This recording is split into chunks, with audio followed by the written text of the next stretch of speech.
بسم اللہ الرحمن الرحیم۔ السلام علیکم، میں ہوں حشمت خٹک اپنے یوٹیوب چینل کے ساتھ۔ آج جو میں خبریں آپ کے ساتھ شیئر کر رہا ہوں اس میں مین خبر تو جو تھمبنیل پہ آپ نے دیکھ لیا، نواز شریف کے جو کل انہوں نے اپنی پارٹی کے ساتھ کوئی ٹکٹ ہولڈر کے ساتھ جو خطاب کیا ہے، جو باتیں کی ہیں، اس کے بارے میں ڈیٹیل بتائیں گے۔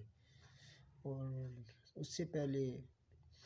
کل سائفر کیس میں عمران خان اور شاہ محمود قریشی پر فرد جرم عائد کر دی گئی ہے،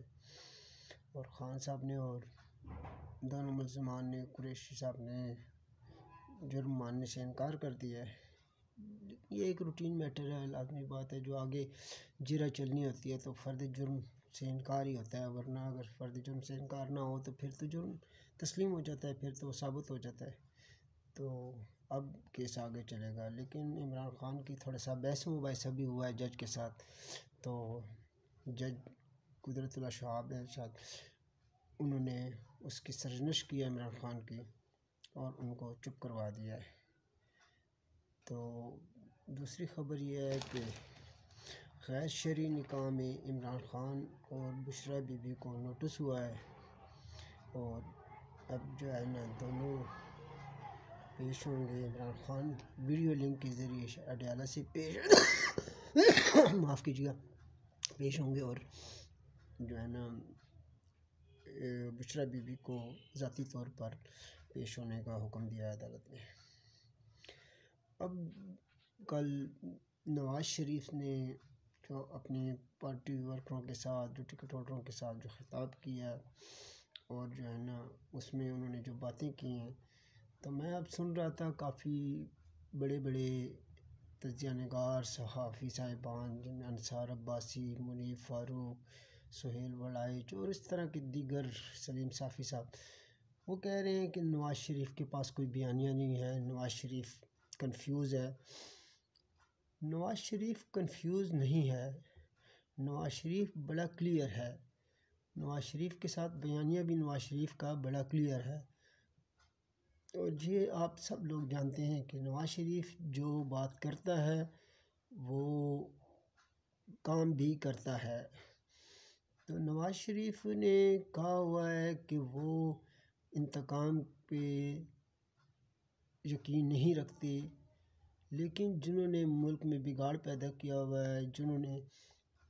جو 24 دسمبر 2018 کو نواز شریف کے ساتھ جو کچھ کیا ہے، اور اس سے پہلے پاناما لیکس میں جو کچھ سپریم کورٹ نے، اور کافی سارے سازشی تھے، صرف کوئی ایک ادارے میں نہیں تھے، کافی سارے اداروں میں تھے، تو انہوں نے جو ہے نا وہ ان کا حساب ہونا چاہیے، اور ایبسولوٹ ہونا چاہیے۔ یہ میری بھی رائے ہے، آپ کی بھی رائے ہے۔ ملک آگے کیسے چلے گا؟ ملک آگے تب بھی چلے گا جب آپ ایک جو جرم کرتا ہے، کم از کم اگر ان کو علامتی سزائیں تو دیں نا، علامتی سزائیں دیں، تاکہ آج کل کی اسٹیبلشمنٹ نیوٹرل ہے، وہ ایک پولیٹیکل ہے، یہ ہم سب لوگ جانتے ہیں، لیکن یہ ہے کہ یہ جو پچھلی اسٹیبلشمنٹ تھی یا اس عدلیہ گٹھ جوڑ تھا، انہوں نے ایک الیکٹڈ پرائم منسٹر کو گھر بھیجا ہے بغیر کسی وجہ سے، صرف بیٹے سے تنخواہ نہ لینے کی وجہ سے انہوں نے اس کو، یہ تو صرف ایک پاناما تو صرف ایک بہانہ تھا۔ پاناما میں جو ہیرو کی جے آئی ٹی بنی تھی، اس کے جو ہیڈ تھے واجد ضیاء صاحب، انہوں نے کہا تھا کہ میں نواز شریف کے خلاف ایک سنگل پروف بھی نہیں لے کے آ سکا، میرے پاس کوئی پروف نہیں ہے کہ العزیزیہ ریفرنس نواز شریف کا ہے یا اس کے ساتھ اس کا کوئی لنک ہے۔ تو جب اس کے ہیڈ نے بھی نواز شریف کے حق میں گواہی، تو پھر بھی اس کو نااہل کر دیا گیا، شاید نواز شریف کا چہرہ نہیں پسند تھا، اور پھر دوسرا ان کا خیال تھا کہ نواز شریف کا قد بہت بڑا ہو گیا ہے تو اس کو کٹ ٹو سائز کرنا ہے۔ اب یہ مجھے نہیں سمجھ آتی کہ اگر قد کاٹ کا سیاستدان ہے، اس کا قد بڑا ہو گیا ہے، تو اس کو کٹ ٹو سائز کرنے والے آپ لوگ کون ہوتے ہو؟ آپ لوگوں کو یہ اختیار کس نے دیا کہ آپ کسی کو کٹ ٹو سائز کرو، اور اس کے لیے ایک بونے کو عالم چندہ بنانے کی کوشش کی گئی ہے، اور پھر اس کا حال بگاڑ جو ملک میں ہوا ہے وہ آپ لوگوں نے دیکھ لیا ہے۔ تو جو ہے نا یہ بات دوسری سائڈ پہ نکل جاتی ہے، تو نواز شریف نے وہ جو عظمت سعید صاحب نے اور دوسرے ججوں نے جو ریمارک پاس کیے تھے، سیسیلین مافیا اور گاڈ فادر جن کو عمران خان بار بار جلسوں میں کوٹ کرتا تھا، تو ان ساروں کا نام لیا انہوں نے، اور پھر ان کے بدلے میں خان صاحب نے عظمت سعید صاحب کو شوکت خانم کے بورڈ آف ڈائریکٹر میں لگایا ہے، ان ساروں کو اکوموڈیٹ کیا اچھی جگہ پہ۔ تو یہ اس ملک کا المیہ ہے، ہماری عدالتیں، ہمارا انصاف کا نظام دنیا کے یعنی 130 کے 135ویں نمبر پر ہے۔ تو یہ حالت ہے ہم لوگوں کی، جو مسلمان ملک، جو ریاست مدینہ میں جو انصاف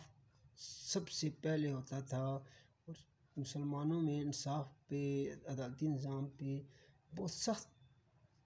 آرڈر ہیں، لیکن یہ ہمارا المیہ یہ ہے کہ ہم بس اب اس پہ کیا کہا جائے، انا للہ ہی کہا جا سکتا ہے۔ تو بات یہ ہے کہ نواز شریف کو تو نکالنا مقصود تھا، اگر صرف پاناما ہی وجہ ہوتی تو پھر 2014 کا دھرنا کیوں ہوا تھا؟ تو نواز شریف تو جیسے ہی بنا، نواز شریف کو بنے ہوئے 8 مہینے نہیں ہوئے تھے کہ خان صاحب اور قادری صاحب دھرنا لے کے بیٹھ کے، اب دھرنے کے پیچھے کون تھا؟ تو پاناما تو بعد میں ان کو ایک بہانہ ملا ہے نکالنے کا، ورنہ یہ جیسے ہی نواز شریف نے حلف اٹھایا ہے تو نواز شریف کو نکالنے کی پلاننگ شروع ہو گئی تھی۔ اور یہ پلاننگ جو ہے نا وہ جب بھی آتا ہے، نواز شریف 1990 میں آیا ہے تو نکال دیا ہے، 99 میں 2/3 میجارٹی لے کے آیا ہے تو پھر بھی نکال دیا ہے، مشرف صاحب نے کو کر دیا، اور پھر جیسے ہی 2013 میں ہوا ہے تو پھر جو ہے نا ان کے خلاف سازشیں شروع ہو گئی ہیں۔ تو بات یہ ہے کہ یہ پاناما یا یہ العزیزیہ، یہ فلیگ شپ ریفرنس، یہ کوئی وہ نہیں تھا، یہ بس نواز شریف کی شکل پسند نہیں تھی ان کو، کچھ لوگوں کو، اور